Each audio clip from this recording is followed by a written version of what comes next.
आदर्श म्हणून आंधळेकर म्हणजे व्यक्ती वेगळीच होती.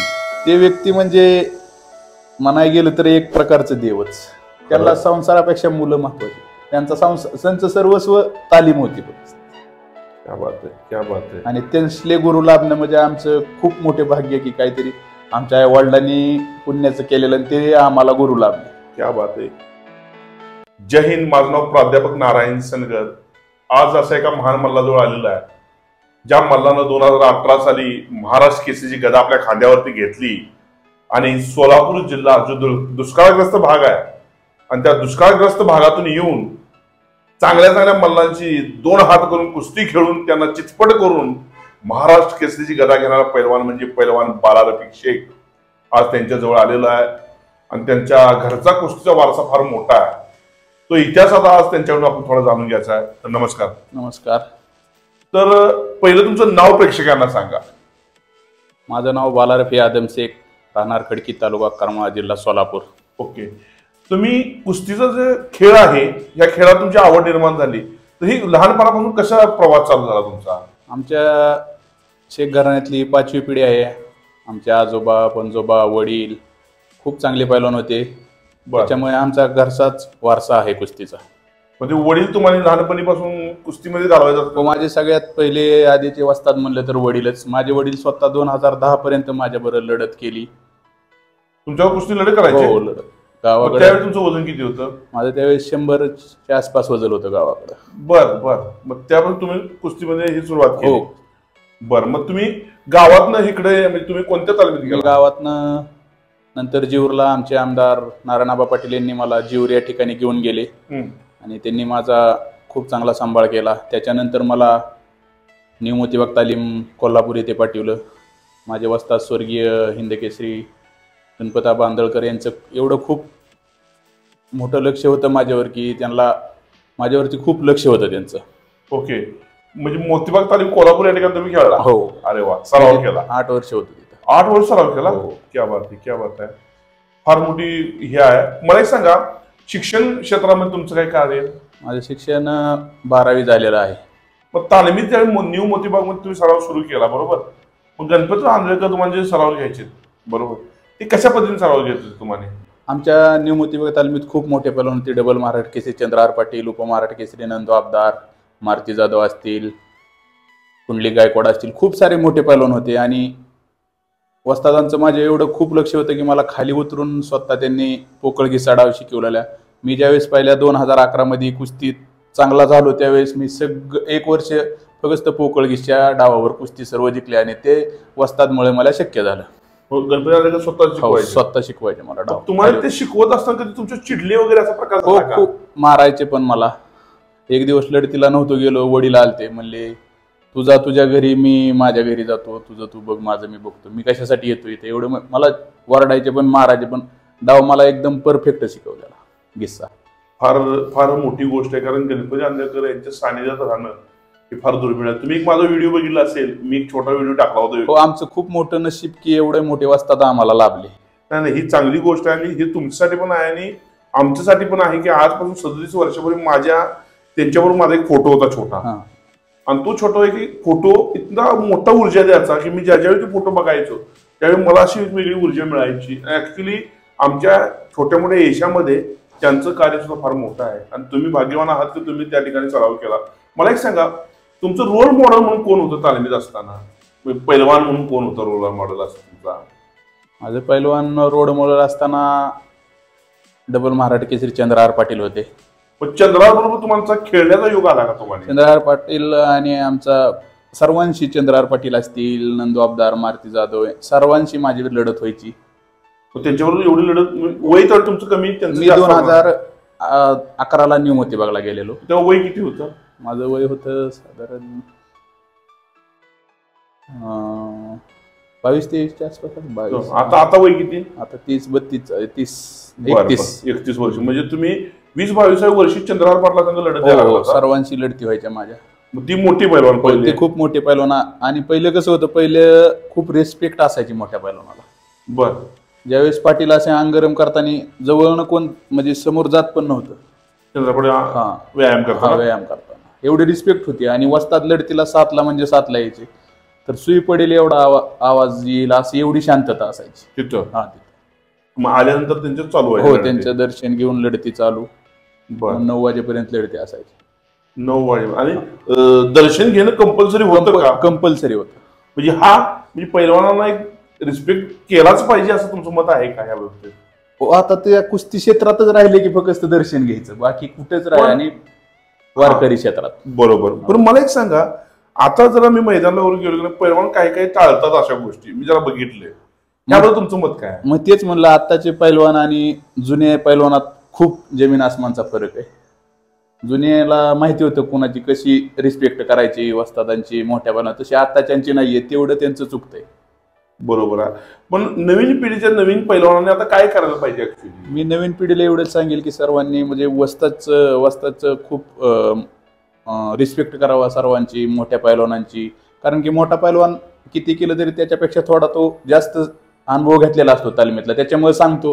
पण आताच्या पैलवानाला वाटतं यार काय ऐकायचं याचं, ते त्यांचं चुकीचं आहे. त्याच्यामुळे युवा पिढीने जुन्यांचं मार्गदर्शन घेतलं पाहिजे 100%. तुम्ही न्यू मोतीबाग मध्ये गेला तर 22व्या वर्षी तुम्ही चांगल्या महाराष्ट्र केसरी चंद्रहार पाटील वगैरे किंवा नंदू आबदार म्हणला, ह्यांच्यावर लढती करत होता, बरोबर?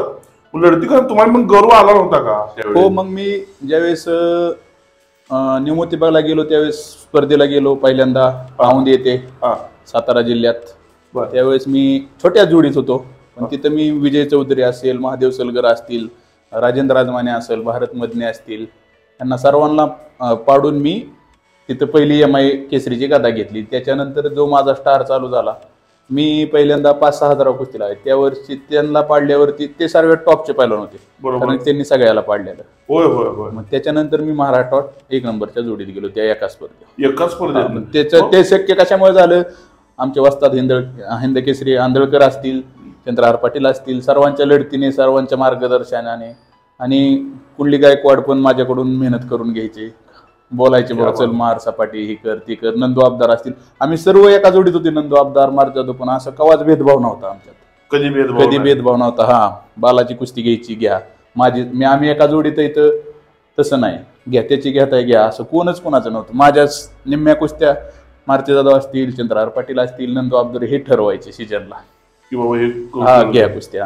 हे चांगलं एक तुमच्या सगळ्यांच्या ही एक चांगली गोष्ट आहे. मला एक सांगा की तुम्ही आता एवढा कुस्तीचा प्रवास केला, एवढा मोठा कुस्तीचा प्रवास आहे, आता 2018 जे महाराष्ट्र केसरी घेतली त्या तुम्ही कोणत्या जिल्ह्यातून गेला? मी 2018ला बुलढाणा जिल्ह्यातून नेतृत्व केलं. मी बुलढाणा तालीम संघाचं पण खूप आभारी आहे.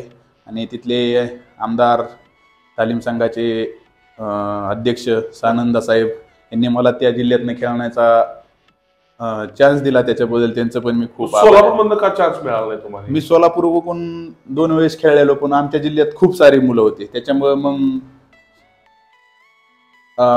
काय भीती का हारतोय जिंकतोय काय सांगू शकत नाही. कारण की सगळ्यात टफ जिल्ह्यात, महाराष्ट्रात सगळ्यात टफ चाचणी आमची असते. काय सांगता मी? सोलापूर जिल्ह्याची. अरे मग कोल्हापूरमध्ये त्यावेळी कोण कोण आली? कोल्हापूरकून काय एवढं लक्षात नाहीये, मी तर बुलढाण्याकडून खेळलो. होय बरोबर. पण महाराष्ट्र केसरीला तुमच्या ज्या लढती झाल्या त्या टोटल किती लढती झाल्या? माझ्या टोटल 7 लढती झाल्या सगळ्या.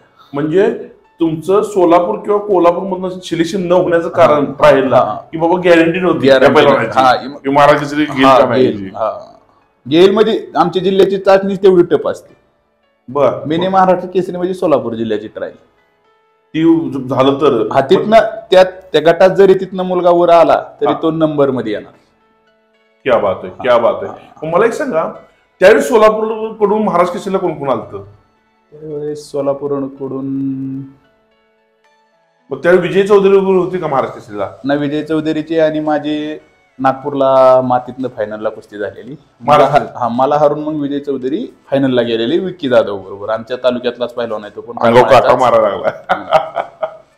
नाही, चांगली गोष्ट आहे. आणि मग त्यावेळी तुम्हाला मारलं विजय चौधरी? आणि फायनलला विक्की जाधवला हरवलं. मग तुम्ही विजय चौधरीला कुठे मारलं?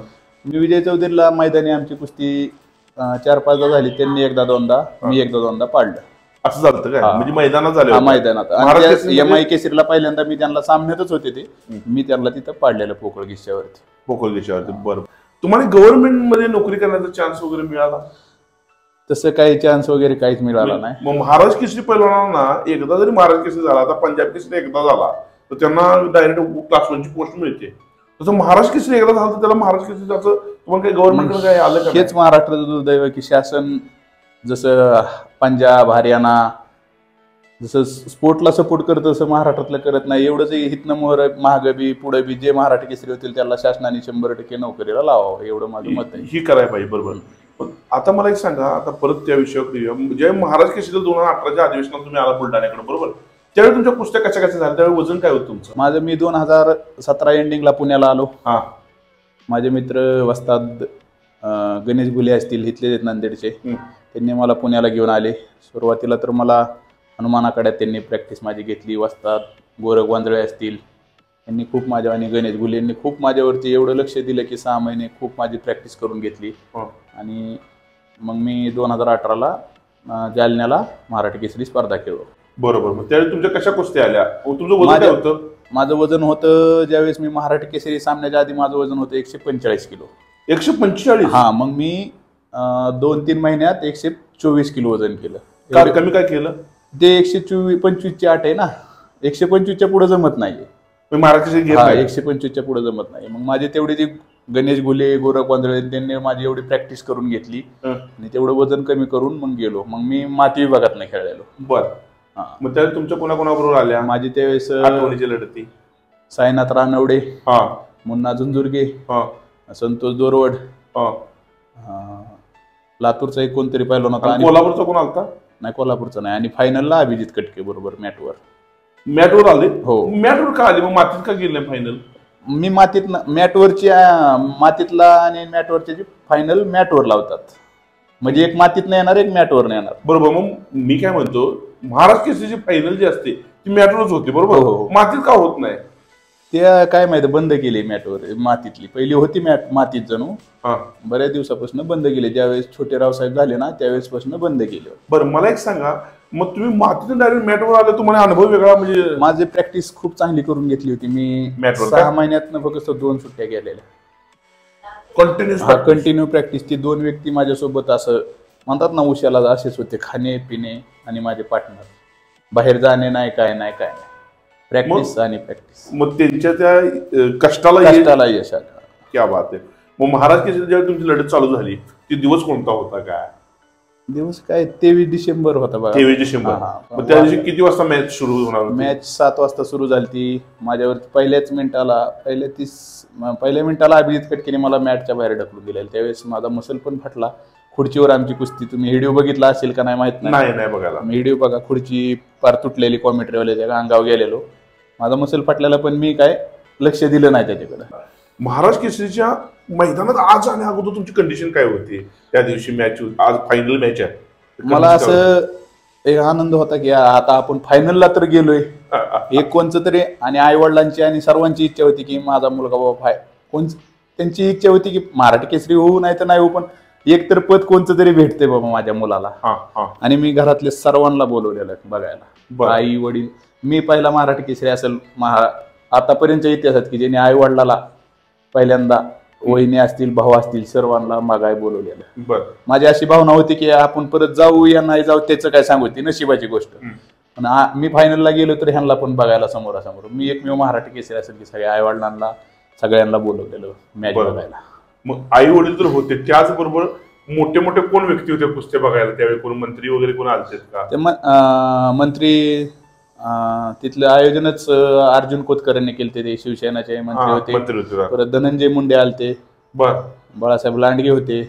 ही सगळी लोक होते? सगळे लोक. मग कुस्ती किती वाजता सुरू झाली? कुस्ती 7च्या आसपास सुरू झाली. 7 वाजता संध्याकाळी? हा, संध्याकाळी. मग गच्च मैदान भरलं असेल? खूप सारं पब्लिक होतं आणि तिथं आमचा खूप मोठा समाज आहे. त्या सर्वांचा खूप मोठा जालन्याला आमचा समाज आहे खूप.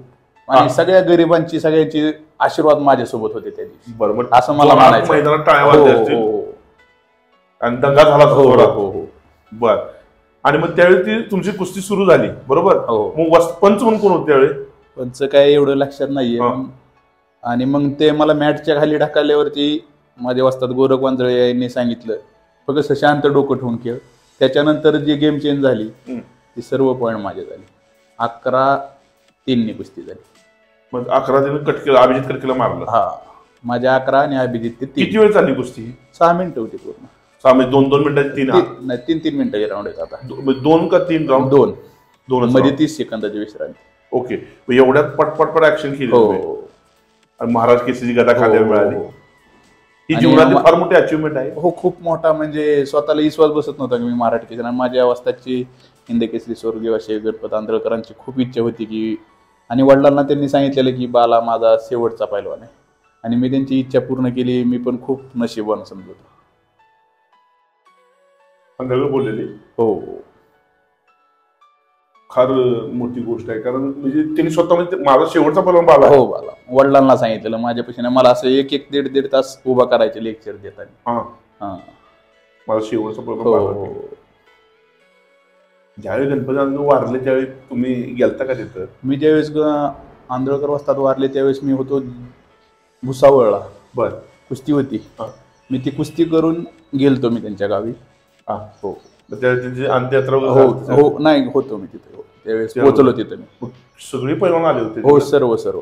काय परिस्थिती होती ती? खूप वाईट क्षण होता आमच्यासाठी, सर्वच पैलवानांसाठी. कारण की न्यू मोतीबाग ही अशी तालीम होती ना, सगळे टॉपचे पैलवान होते महाराष्ट्रात. सगळ्यात टॉपचे पैलवान न्यू मोतीबागला होते.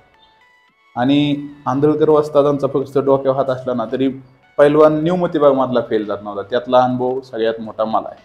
मग सगळेच असतील आमचे सिनियर डबल मराठी केसरी चंद्र आर पाटील असतील, नंदू आबदार असेल, मारुती असेल, कुंडली गायकवाड असतील, असे खूप सारे पैलवान होते. खूप मोठे पैलवान होते न्यू मोतीबाग मध्ये. म्हणजे एक आदर्श म्हणून आंधळकर म्हणजे एक व्यक्ती वेगळीच होती. ते व्यक्ती म्हणजे म्हणाय गेलं तर एक प्रकारचं देवच. त्यांना संसारापेक्षा मुलं महत्वाची. त्यांचं सर्वस्व तालीम होती. क्या बात आहे. आणि त्यांचे गुरु लाभणं म्हणजे आमचं खूप मोठे भाग्य की काहीतरी आमच्या आई वडिलांनी पुण्याचं केलेलं आणि ते आम्हाला गुरु लाभले. क्या बात आहे.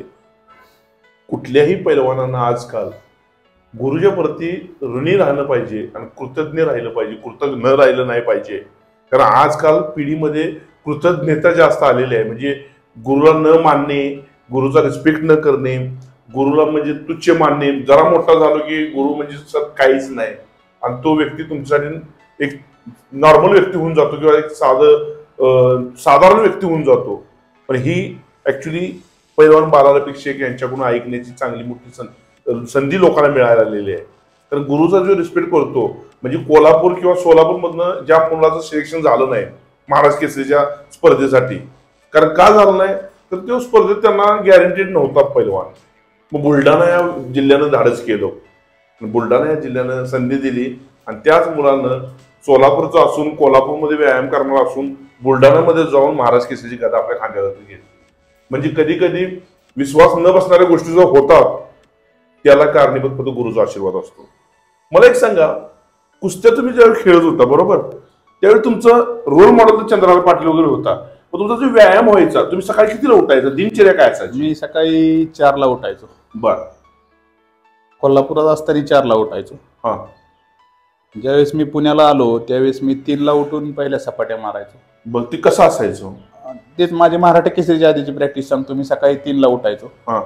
3ला उठलं सपाट्या मारायचो. माझा मित्र यायचो 4:30ला. गणेश गुले जे आहेत वस्ताद आमचे, ते मला त्यांची गाडी घेऊन मला पर्वतीला घेऊन जायचे. आणि नंतर वस्ताद गोरख वांदळे माझी तिथे प्रॅक्टिस गेला. 5:30ला प्रॅक्टिस चालू व्हायची. 7 वाजेपर्यंत. Gordon man? नाही ते नाही, त्यांची भावकीच. मग ते पर्वतीला 5:30 ते 7:30 पर्यंत पर्वती असायची आमची. पर्वतीला रोज कंटिन्यू 4 महिने पर्वती होती.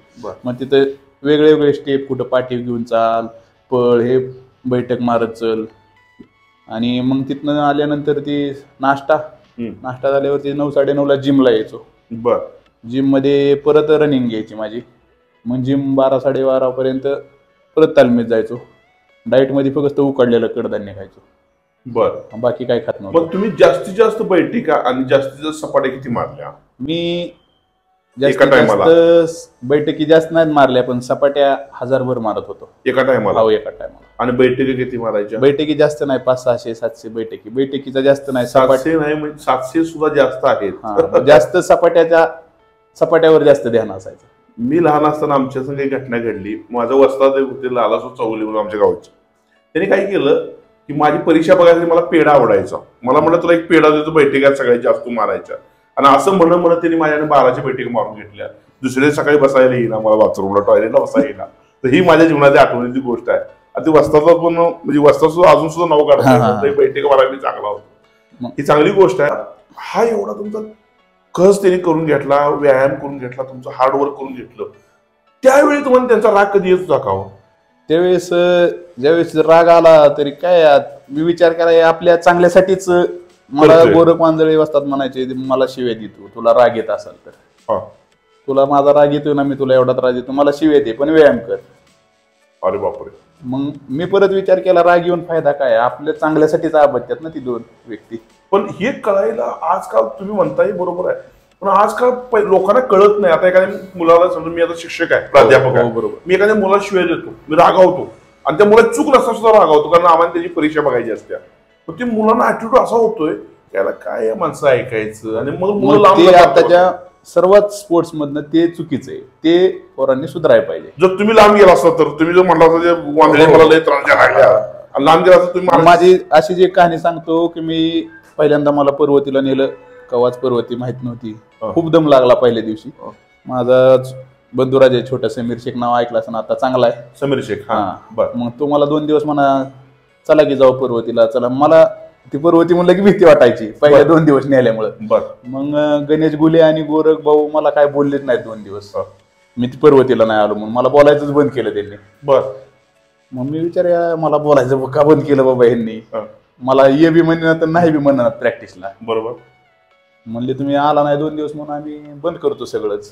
मग मी एक दिवस विचार केला, यार म्हणलं एवढी माणसं आपल्याला जीव लावून सांगतात म्हणल्यावर काहीतरी फायदा असेल असणार. मग त्या दिवशीपासून मी एक बी दिवस पर्वती चुकवली नाही आणि कंटिन्यू. ते म्हणीन तवर क्या बात आहे, क्या बात आहे. नाही म्हणायचंच नाही कशाला, किती कंटाळा आला तरी नाही म्हणायचं नाही, चला चला. बरोबर. मग ही एवढं कष्ट केलं म्हणून आज महाराज केसरी गदा खाली. याचा एक अभिमान आहे का वेगळा? खूप मोठा. सर्वच महाराष्ट्रात जेवढे पैलवान असतील तेवढ्या पैलवानांनी एकदा व्यवस्थित प्रॅक्टिस करून गुरूंचा मान राखून सगळ्यांचा मान राखून या आयुष्यात मोठ्या पैलवानांनी एकदा तरी, छोटा मोठा कोणी नशिबाची एकदा तरी महाराष्ट्र केसरी व्हावा. त्याला काय मान आहे ते झाल्याच्या नंतरच कळते, तोपर्यंत नाही. मराठी केसरी सर्वोच्च मध्ये लय मोठा मान आहे मराठी केसरी म्हणजे.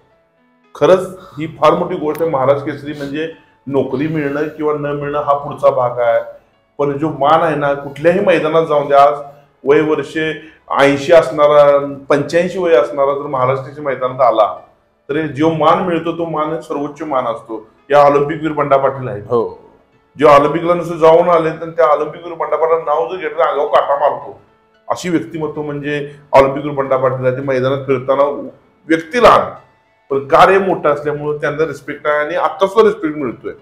त्यामुळे एकदा महाराज केसरी प्रत्येकानं होण्याचा प्रयत्न करावा. महाराष्ट्रात पैलवान क्षेत्र हे असं आहे की खूप त्याला मोठी इज्जत आहे. खरंच आहे, खरंच आहे, खूप मोठी इज्जत आहे. आणि मराठी केसरी म्हणल्यावर तर विशेष सोडून द्या, एवढी इज्जत आहे की त्याला विशेष नाही. एकदम बरोबर आहे. त्याचबरोबर मला सांगा, महाराज केसरी म्हणजे आता तुम्ही नशिबाने तुमची तब्येत मोठी झाली, जाड झाला, पण बाकी बारक्या वजनात सुद्धा पैलवान असतात, मग ती महाराज चॅम्पियन होते बरोबर.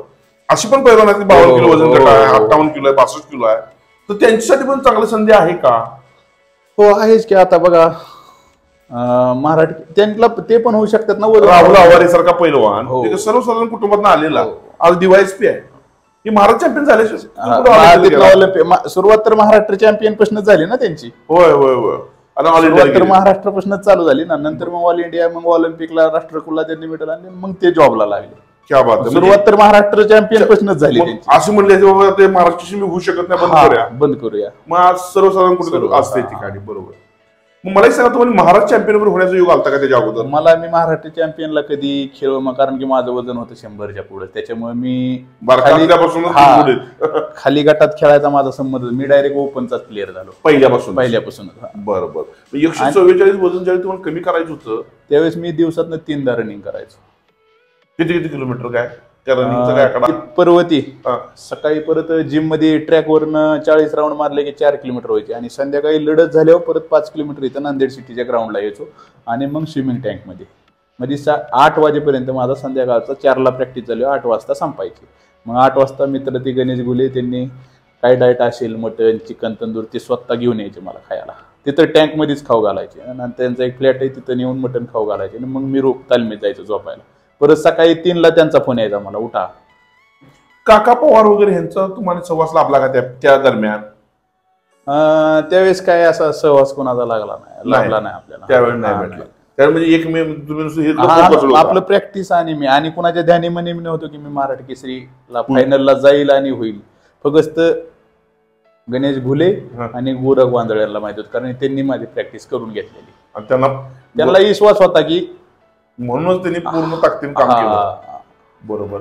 मला एक सांगा, आता तुम्ही महाराज केसरी झाला, आता जे नवीन पिढीतले पैलवान आहेत, आता जे तयार व्हायला पैलवान, बरोबर, त्या पैलवान तयार होत असून त्याच्यात काय प्रॉब्लेम्स यायला लागले? तुम्हाला काय वाटतंय? त्यांच्यातून काय अपेक्षित आहे आपल्याला? तुम्हाला मी नवीन पिढीला एवढंच सांगेल की ते म्हणावं असं जुन्यांची रिस्पेक्ट, म्हणावं अशी मेहनत करतात. मेहनत 2 दिवस करतात, 2 दिवस सुट्टी घेतात, ते चुकीचं आहे. ज्यावेळेस तुम्ही ज्यावेळेस रेग्युलर करताल तेव्हा तुम्हाला रिझल्ट देणार. रेग्युलर नाही केलं तर तुम्ही केवढा चांगला खेळणारा असू द्या नाहीतर कसा असू द्या, तो चांगला पैलवान होऊ शकत नाही. जो रेग्युलर करेल तो 100% त्याला देवेश देणार. हे 32व्या वर्षी तुम्ही सांगायला लागलाय, जसं संतासारखं सांगायला लागलं की ते चांगला पैलवान होऊ शकत नाही. याचं कारण काय? मग ते रेग्युलरपणा नाहीये ना त्याच्यात, आणि मग शरीरात हे राहणार नाही, ऊर्जा राहणार नाही. तुम्ही म्हणता त्याच्यात मेडिसिन आलं, डोपिंग वगैरे. हो, मग ते मेहनतीशिवाय पर्याय नाही पैलवानकीत. काही बी करा तुम्ही, खुराक आणि मेहनत पाहिजे. मेहनत ही कंटिन्यू पाहिजे. ज्यावेळेस आपण रोज 1000 मारतो ना, लय कंटाळा आला तर 100 मार, पण मार. आताची मुलं काय करतात, एक दिवस 1000 मारते, ती 2 दिवस सुट्टी घेतात, परत दुसऱ्या दिवशी 1000 मारतात, त्याचा रिझल्ट नाही. मग ते म्हणणार मी एवढा व्यायाम करत होतो, झालं. ते वस्तादला नाव ठेवायला चालू करतात. ज्यावेळेस आपला मुलगा चांगला होईल त्यावेळेस अख्खं घरदार म्हणतं वस्तादनी लय ध्यान दिलं, वस्तादनी लय लक्ष दिलं. ज्यावेळेस आपला मुलगा ही होतो त्यावेळेस घरची सगळी माझ्या वस्तादनी माझ्यावर लक्ष दिलं ना. वस्ताद एकावर कसं लक्ष देईल? त्याला 100 जण सगळ्यांनी वस्तादची विश्वासावर पाठवली आहेत ना मुलं. बरोबर. मग तुमचा मुलगा काय करतो ती बी घरच्यांनी थोडं बघितलं पाहिजे. बरोबर. आणि मला म्हणजे ह्यातून तुमच्याकडून एक गोष्ट काय कळती माहितीये का, तुम्ही वस्तादून तुमच्या लक्ष देण्याचं कारण असं की तुम्ही प्रामाणिकपणे काम करत होता.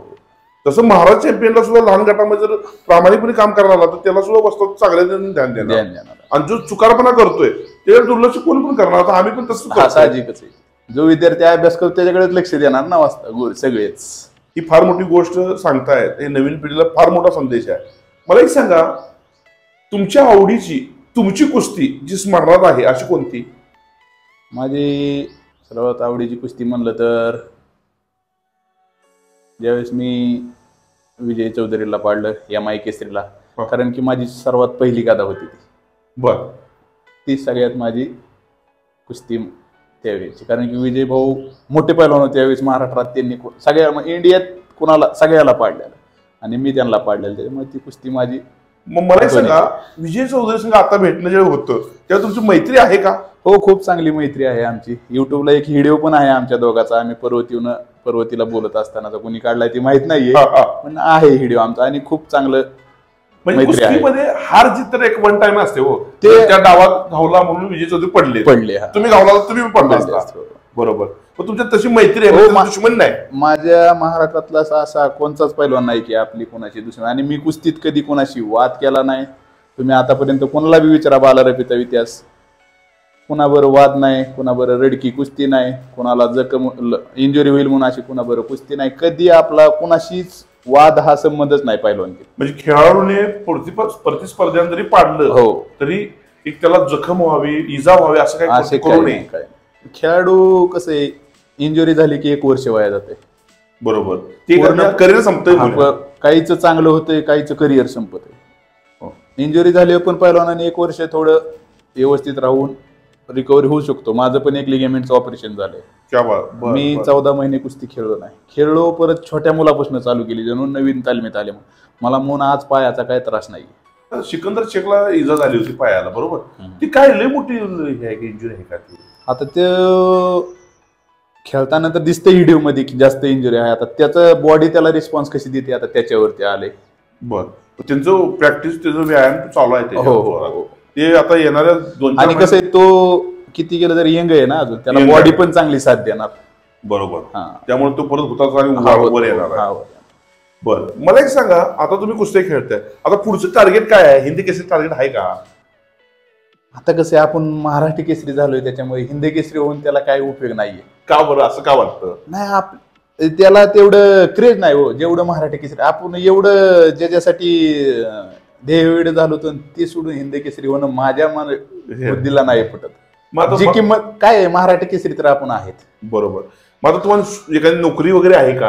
आता मला नोकरी वगैरे मग तुम्हाला नोकरीची काय अपेक्षा, दिनचर्या, आता तुमचा इथून पुढचा प्रवास कसा असणार? नोकरीची गरज आहे आपल्याला, मग तुमचं काय अपेक्षा आहे का गव्हर्नमेंट कडनं? किंवा गव्हर्नमेंट कडून अपेक्षा आहे, पण काय मी म्हणलं तसं आपलं गव्हर्नमेंट स्पोर्ट्सकडे कुस्तीकडे पाहिजे असं लक्ष नाहीये त्यांचं. किंवा तुमच्याकडून बाबा एखाद्या आखाडाची स्थापना करण्यासाठी तुम्हाला गव्हर्नमेंट मदत केली तर तुम्ही ते? हो, चालू शकतो मी. एखादं क्रीडा संकुलन दिलं तर मी 100% मला दिले म्हटल्यावर मी पण कुणाला तरी देणं माझं कर्तव्य. मुलांना मला जे ज्ञान आहे ते मी कुणाला तरी देणं माझं कर्तव्य ही मी समजतो. बरोबर. म्हणजे त्यामुळं तुम्हाला एक चांगली संधी मिळू शकते. हो. बरोबर आहे.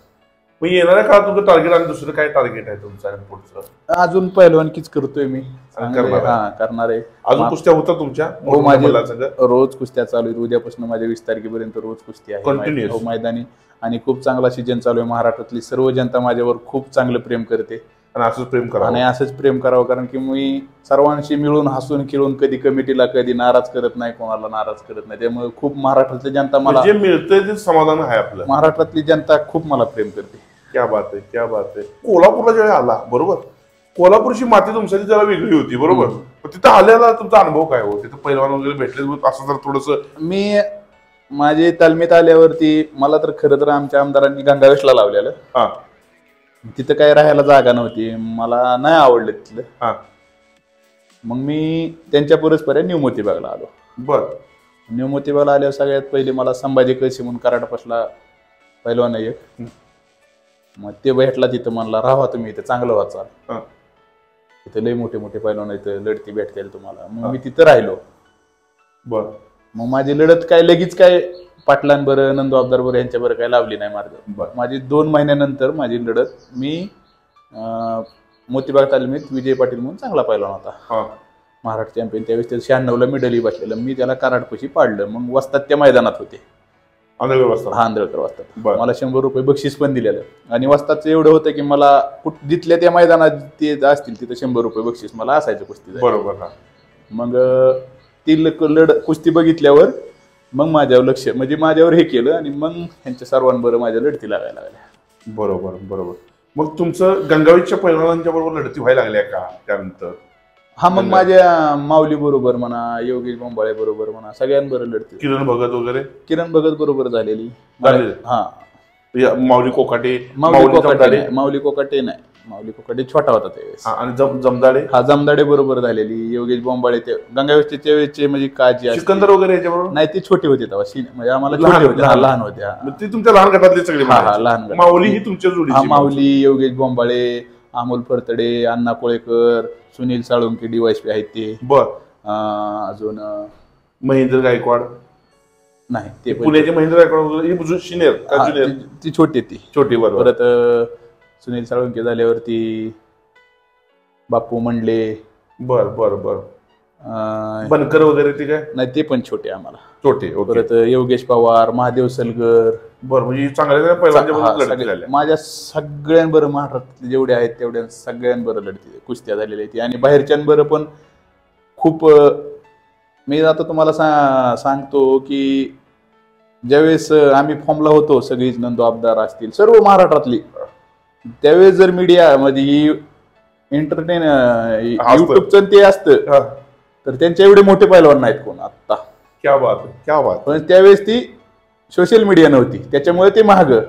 मला सांगा, आता आम्ही आता युट्यूबवर पैलवानाचा इतिहास सांगतोय, याबद्दल तुम्हाला काय वाटतं? आम्ही सांगतोय योग्य आहे का अयोग्य आहे? हे करायला पाहिजे? एकदम योग्य आहे. कारण की तुम्ही जुन्या पैलवानांचा खूप, मी तुमच्या व्हिडिओ बघितलेत की जुन्या पण पैलवानांचा तुम्ही शेतात जाऊन घेतलेले आहेत, पार्की कापतानीचा. हे ते आताच्या पिढीला समजलं पाहिजे की यार हे असे पैलवान, एवढे मोठे पैलवान होते, आणि त्यातनं नव्या पैलवानांनी आदर्श घेतला पाहिजे. बरोबर आहे, बरोबर आहे. म्हणजे मोठी होते पण परिस्थितीने त्यांना मोठं होता आलं नाही. क्या बात आहे. शेवटी जाता जाता जी पैलवानकी आता जी आहे ही जरा व्यसनामध्ये गुंत व्हायला लागली. म्हणजे दारूच्या व्यसनामध्ये म्हणा किंवा ड्रग्ज मध्ये म्हणा किंवा बिडी सिगरेट मध्ये म्हणा, हे अशी पैलवान थोडेसे आज यायला लागले, घुसायला लागले. त्यांच्याबद्दल तुमचं मत काय आहे? मग मी ते सांगू, नव्या पिढीने सर्वात आधी तर आपलं गुरु असतील, सिनियर पैलवान असेल तालमीत, आणि कुठल्या तालमीचा सिनियर पैलवान हा असतो, त्याचं थोडं मार्गदर्शन घेऊन तो काय सांगतोय, मेहनत कशी करा काय, कारण की तो थोडा का होईना तुमच्यापेक्षा तालमीत जास्त राहिलेला आहे ना, त्याच्यामुळे तुम्ही त्याचं मार्गदर्शन घेतलं पाहिजे आणि ह्या व्यसनापासून सर्वांनी दूर राहिलं पाहिजे. कारण की व्यसन हा किती केलं तरी खराबच आहे. तुम्ही व्यसन लावायचं तर व्यायामाचं लावा. बरोबर बरोबर, चांगली गोष्ट आहे. आज पैलवान बाला रफिक शेख यांच्या जवळ आलेला आहे, जो 145 किलो वजनाचा बलदंड शरीरयष्टीचा पैलवान बाला रफिक शेख 2018 साली महाराष्ट्र केसरीची गदा आपल्या खांद्यावरती घेतली आणि महाराष्ट्र केसरी झाला. एका सर्वसाधारण कुटुंबातून येणारा, जिल्हा आहे सोलापूर आणि कर्मभूमी आहे कोल्हापूर, आणि विजय झाला बुलढाण्यामधून, आणि महाराष्ट्र केसरीची गदा जी आपल्या खांद्यावरती घेतली. असा गदा खांद्यावर घेणारा पैलवान म्हणजे पैलवान हनुमंताचा अवतार असणारा आपल्या समोर आहे. या पैलवानाचं नाव आहे बाला रफिक शेख, जो 2018चा महाराष्ट्र केसरी आहे. पैलवान विजय चौधरींच्या बरोबर कुस्ती असू दे किंवा मोठमोठ्या माऊली कोकाटे यांच्याबरोबर कुस्ती असू दे, अशा मोठमोठ्या पैलवानांच्या बरोबर कुस्ती खेळून इतिहासात आपलं नाव अमर करण्याचं महान कार्य करणारा पैलवान म्हणजे पैलवान बाला रफिक शेख यांच्या जवळ आलो. आणि कुस्तीतला आदर्श पैलवान जर कोण असेल त्यामध्ये बाला रफिक शेख हा आदर्श पैलवान आहे. कारण मला काही वेळापूर्वी त्यांचा अनुभव जो आला ते चांगला आला, आणि त्या अनुभवामध्ये त्यांचं संस्कार कळतात आणि त्यांचं चरित्र कळतंय. तर सर्व लोकांनी हा व्हिडिओ बघून थोडीशी ऊर्जा नक्कीच मिळेल, एवढंच तुम्हाला सांगतो. थांबतो. जय हिंद, जय भारत. नमस्कार. नमस्कार, धन्यवाद.